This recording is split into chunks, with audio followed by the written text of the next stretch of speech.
Salut à tous, c'est Théo de Manès depuis Saint-Martin dans la Caraïbe pour vous présenter aujourd'hui comment faire un virement de bord en strapless. Donc la clé du virement de bord, réellement c'est la vitesse au départ. Donc dès qu'on va entamer la rotation, donc commencez de préférence sur votre bord favori. Donc moi je sais que je suis régulier, donc c'est plus bâbord à mur dans cette direction là. Donc vous allez arriver vraiment le plus vite possible, c'est-à-dire que la vitesse va vous aider pour la suite du mouvement. Vous remontez votre aile en même temps de cranter, de caper un peu face au vent. Le mouvement de caper doit être assez rapide. Comparativement au mouvement de l'aile, c'est plus un grand mouvement qui est anticipé. Donc vous allez arriver, remonter face au vent. Le moment où la planche va passer le cap en fait d'être face au vent, c'est là que vous allez vous rabattre. En fin de compte, c'est le bassin qui va envoyer la planche au départ. Et après, lorsque la planche est face au vent, tac, on a l'aile au zénith. En théorie, on a l'aile au zénith à ce moment-là. On fait un changement de pied, donc c'est le pied arrière qui passe devant et donc le pied avant qui va passer derrière. Et ça, c'est un mouvement qui se fait avec le dos au vent.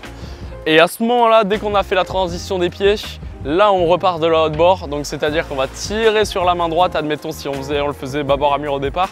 Donc on tire, on inverse le mouvement de la voile pour se relancer. C'est important de donner beaucoup de relance au départ, donc on n'hésite pas à envoyer l'aile rapidement pour vraiment éviter le moment un peu statique, c'est-à-dire comme on est en stationnaire, qu'on a cassé notre élan.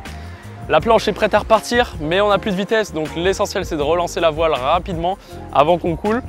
Mais à partir de ce moment-là, dès qu'on a compris le mouvement, disons, de le faire rapidement, c'est la transition des pieds qui doit se faire rapidement et la relance. Donc travailler là-dessus, surtout sur bien mettre l'aile au zénith et céder de la voile pour s'alléger aussi. Le moment où on change les pieds, ça aide beaucoup pour bien faire la manœuvre.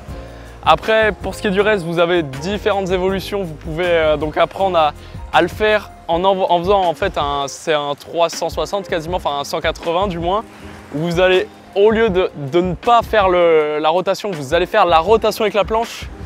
Et dès que vous avez fait la rotation, vous allez vous retrouver en topside de l'autre côté opposé. Là, vous venez pareil, pied arrière qui va passer devant et vous finalisez une rotation en fait qui a un peu plus de style ou qui est assez fun à faire. Donc c'est des bonnes sensations. Disons pour l'étape suivante, une fois que vous avez bien le virement de bord. La clé, c'est d'être bien toilé également les premières fois que vous allez le faire, et idéalement sur un plan d'eau assez plat et une planche assez volumineuse. Donc j'espère que tous ces conseils vous auront bien aidé et bonne chance sur l'eau. Bon ride à tous!